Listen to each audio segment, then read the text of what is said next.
Welcome to Life Tells Stories, where we explore powerful, real-life events that reveal deeper truths about our world. Today, we bring you an incredible story you won't believe. A humble flight turns into an eye-opening nightmare for a mysterious passenger. What the flight attendants didn't know: he was actually the CEO of the very airline they were working for. This is the story of how bad service became a shocking scandal, exposing hidden flaws within a reputable company, and how one person's resilience and dedication turned the tides on injustice. Have you ever wondered what would happen if someone in power witnessed bad behavior firsthand? What if they were treated unjustly, just like any other everyday customer? How would you react if it happened to you? Stick around until the end for the full reveal. Make sure to hit that like button, subscribe to our channel, and turn on notifications to keep up with more compelling stories like this one. Meet David Clarkson, the CEO of SkyWorld Airlines, a company known for its premium services and top-tier reputation. David decided to blend in with the crowd and take an economy flight on his own airline, Flight 827, without revealing his true identity. He did this because he truly cared about the experience of every single customer and wanted to know the truth. Donning casual clothes, David's only goal was to see firsthand if the company's promises lived up to its practice, especially for economy passengers. Without his entourage or the recognition his name usually commanded, David's journey started out as just a regular flight for an ordinary man. No privileges, no fanfare. He wanted the reality, the unfiltered, raw experience, just like any other passenger. David checked in quietly and made his way through the usual airport hustle. The typical flight experience often starts with security lines and waiting lounges, and David was ready for it all.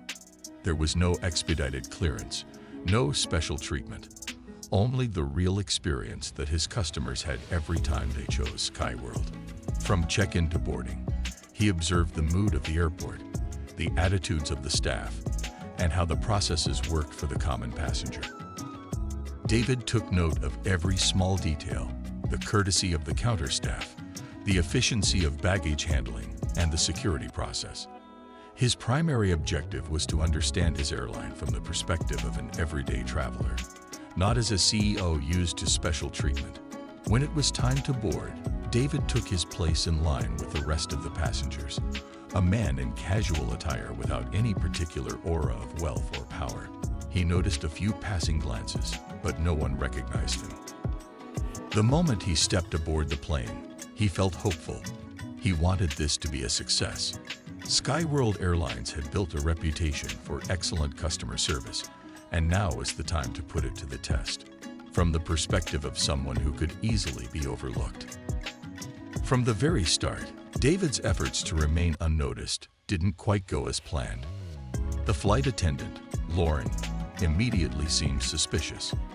Unlike her interactions with other passengers, her demeanor toward David shifted.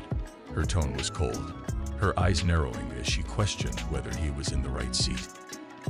David handed over his boarding pass with a smile, hoping to ease any tension. But instead of a friendly acknowledgement, he received a prolonged inspection from Lauren. She scanned the boarding pass repeatedly, as if searching for an excuse to move him elsewhere. It was subtle, but David noticed her attitude change. It was almost as though she didn't trust that he belonged there. "Sir, are you sure you're in the right seat?" she asked, her words sharp enough to make others glance over. David showed her his seat assignment again, without any change in his expression, a calm smile remaining on his face. The unease was clear. Lauren didn't see David as just another passenger. To her, he was an anomaly. Once she moved on, David leaned back in his seat and tried to shake off the tension. Perhaps, he thought, she was just having a bad day. He wanted to believe this was an isolated incident, a brief moment that wouldn't define his entire experience. However, something about Lauren's suspicious glance and the lingering look she gave him left him feeling uneasy. It wasn't just a casual interaction. There was something more behind it. As other passengers boarded, he noticed Lauren was courteous to them. She smiled, offered assistance with baggage, and provided answers to their questions. David watched as she interacted warmly with an elderly couple, guiding them to their seats with patience and care. It was clear Lauren knew how to be friendly, but when it came to him, she held something back, something guarded and unfriendly. As the flight progressed, David continued his quiet observations, taking in everything that happened around him. He noticed how Lauren and the rest of the cabin crew were serving others, smiling, attentive, friendly. But when it came to him, the hostility was almost palpable. David decided to request a simple glass of water. He waited until Lauren passed by his row and politely called for her attention.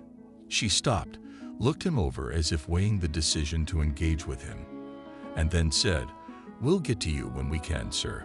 Her words were drenched with impatience. There was no kindness in her voice, no trace of the politeness she had shown other passengers. David nodded politely, keeping his face neutral. He decided he wouldn't push, hoping this was just an individual moment of stress. But as time passed, he realized he was being purposely overlooked. Lauren continued her rounds, serving others with bright smiles, attending to their needs, offering blankets and beverages. When she reached David's row again, she merely shot him a glance and moved along without acknowledging him. It became increasingly clear that there was a problem. And it wasn't just a single flight attendant's bad day. David sensed that Lauren had a preconceived notion of him. Perhaps it was his casual appearance, perhaps something else, but she had made up her mind that he wasn't worth the same courtesy as others. Not long after, as Lauren approached his row with the service card, David felt a sense of relief. Maybe now the hostile treatment would end. Perhaps she would serve him like any other passenger. Instead, Lauren did the unthinkable. As she leaned over, she deliberately tipped the tray, and a cup of scalding hot coffee spilled directly onto David's face. He gasped as the hot liquid seared his skin. He instinctively wiped his face, feeling the painful burn. He looked up at her, expecting shock or an apology. But instead of apologizing, Lauren simply smirked, her words dripping with sarcasm. "Oops, looks like you're a bit clumsy, aren't you?" David's calm demeanor was tested, but he still managed to hold his composure. The humiliation was overwhelming, but more than that, he felt deeply saddened. How many other passengers had been subjected to similar treatment? How often did such incidents go unnoticed? If this was how his airline treated any ordinary passenger, something had gone terribly wrong. This wasn't just a one-off bad interaction. It was a systemic problem that revealed a disturbing culture. Sadly, Lauren wasn't the only member of the crew displaying such cruelty. As the flight continued, David found himself completely ignored by all attendants. Every time he requested even the smallest of services, a napkin, some food, he was denied or simply ignored. Another attendant, Mike, passed David's row with meals, serving every passenger around him. When David asked for a meal, Mike coldly responded that they were out, even as David saw him continue to serve food down the aisle. The crew's behavior wasn't just neglectful. It was calculated, deliberate. Whenever Lauren or Mike passed David's row, they averted their eyes, ensuring no eye contact was made. David watched as they laughed and smiled with other passengers, offering help, sharing stories, and building rapport. All the things he wanted his airline to be known for. But for him, there was nothing but disdain. David took note of every single detail, every deliberate slight, every hostile glare, every denial of service. He wanted to know the extent of the problem. And now, he knew it ran far deeper than he had feared. It wasn't just Lauren. It was a shared culture, a collective decision by multiple crew members to treat someone poorly based on nothing but appearance. The situation reached a shocking climax as the plane approached its destination. Lauren and Mike, now joined by the pilot, Captain Roberts, decided to escalate the situation further. As David tried to stand up to disembark, they accused him of being disruptive throughout the flight. The accusations were baseless, but they spoke loudly, ensuring other passengers heard. Captain Roberts approached David, his expression stern. "Sir, we've received multiple complaints about your behavior," he announced, loud enough for everyone around to hear. David was stunned. He had barely spoken a word the entire flight, let alone been disruptive. David tried to explain, but his calm demeanor was met with immediate aggression. Captain Roberts grabbed David by the arm, roughly shoving him back into his seat. "You need to stay seated until we handle this," he commanded. Mike appeared moments later with handcuffs, snapping them onto David's wrists without hesitation. David, the CEO of the airline, was now a restrained prisoner on his own flight, subjected to baseless humiliation. He watched as other passengers looked on, some with confusion, others with unease. No one spoke up, no one intervened. They had been convinced by the crew's loud accusations that David was somehow a threat. The indignity of the situation was profound. David had built Skyworld Airlines on the principles of respect, service, and care. And now he was being treated in a manner that contradicted everything he stood for. He stayed silent, his heart pounding, knowing that this wasn't the moment to reveal who he was. He needed to see it through to the end. As the plane finally landed and the passengers began to disembark, David knew the moment had come. He had gathered all the evidence he needed. He watched as security officers were called to escort him off the plane, the crew accusing him loudly of being disruptive and a threat. David kept his composure as he was led off the plane in handcuffs. But once they reached the terminal, and he was finally allowed to speak, he made a simple request: to speak to the head of operations for Skyworld Airlines. The crew exchanged puzzled glances, their arrogance starting to falter. Once inside the terminal office, David revealed his true identity. "I am David Clarkson, the CEO of Skyworld Airlines, and I need to speak with whoever is in charge here immediately." The shock on the faces of Lauren, Mike, and Captain Roberts was priceless. Their confident smirks vanished, replaced by fear and disbelief. David looked directly at the head of operations, who arrived moments later, explaining everything that had occurred on the flight. The deliberate mistreatment, the physical aggression, the baseless accusations. He made it clear that this wasn't just about him. It was about the culture within his company, a culture that had allowed such behavior to take root. David demanded that all those involved, Lauren, Mike, Captain Roberts, be brought into a meeting. He described in detail the horrendous treatment he had received, making sure the head of operations understood every insult, every aggressive action, and every denial of service. When the crew was finally brought before him, David did not hold back. He looked each of them in the eyes as he recounted their actions, emphasizing the betrayal of the core values of respect and integrity. Their attempts at apologizing were silenced by David's calm yet cutting words. "You have not just failed as employees. You have failed as human beings," David stated, his voice resonating with authority. He announced their immediate termination and promised that their records would reflect the nature of their misconduct, preventing them from easily finding future employment in the industry. He made it clear that this wasn't just about punishment, it was about accountability. "You treated me as if I were less than human," he said, "but it shouldn't matter who I am. Every passenger deserves respect, dignity, and safety." Have you ever faced unfair treatment from people who thought they had power over you? How would you have reacted in David's shoes? Let us know in the comments below. We'd love to hear your thoughts. David knew that firing the offending employees wasn't enough. There was clearly a systemic problem that needed to be addressed. As the CEO, David took personal responsibility for ensuring that something like this would never happen again. He instructed the operations team to conduct a full investigation into the training protocols, staff behavior, and the underlying causes of prejudice that had led to such cruelty. Skyworld Airlines had to be rebuilt from the inside out, with a focus on empathy, accountability, and respect for every single customer, regardless of their status or appearance. David also involved the legal team, ensuring that any applicable criminal charges were filed against the crew members for their mistreatment and abuse. He wanted to send a clear message. Such behavior would not be tolerated, not at Skyworld Airlines, not anywhere.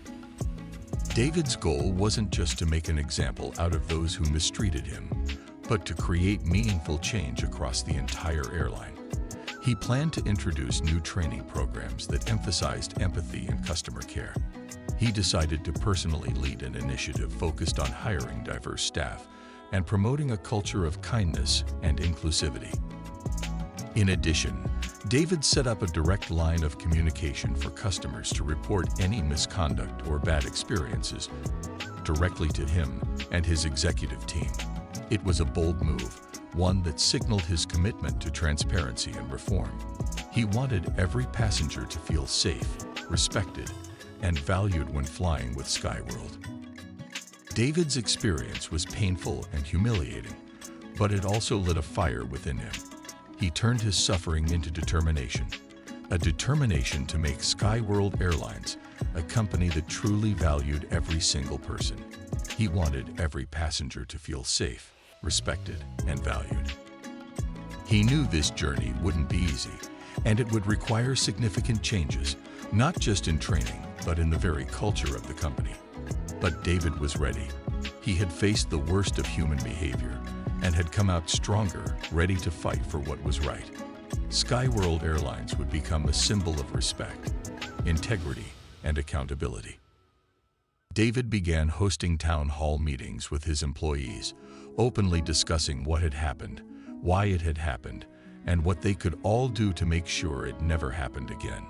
He made sure that everyone understood that the behavior displayed by Lauren, Mike, and Captain Roberts was completely unacceptable and against everything Skyworld stood for.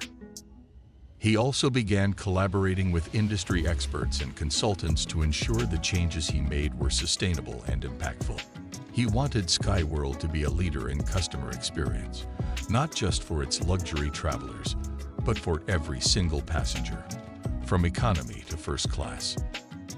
David's efforts soon began to pay off. The changes were visible, from the way flight attendants interacted with passengers to the new training sessions that emphasized emotional intelligence and empathy. Passengers began to notice the difference, and Skyworld's reputation started to recover. David Clarkson's story is a powerful reminder of why empathy and respect are so essential, not just in business, but in every interaction we have. It's easy to forget that behind every customer, every employee, every stranger, there is a human being deserving of dignity. The events of that flight revealed harsh truths about the prejudices that can exist within any organization. But it also showed that change is possible when those in power choose to stand up, speak out, and act decisively. David's journey may have begun in humiliation, but it ended in strength, justice, and hope for a better future. If this story moved you, if you believe in the power of standing up against injustice, don't forget to like this video and subscribe to Life Tells Stories. We bring you real stories that inspire change and reveal the truths we all need to hear. Thanks for watching, and until next time, stay compassionate and stay strong. We'll see you in the next story.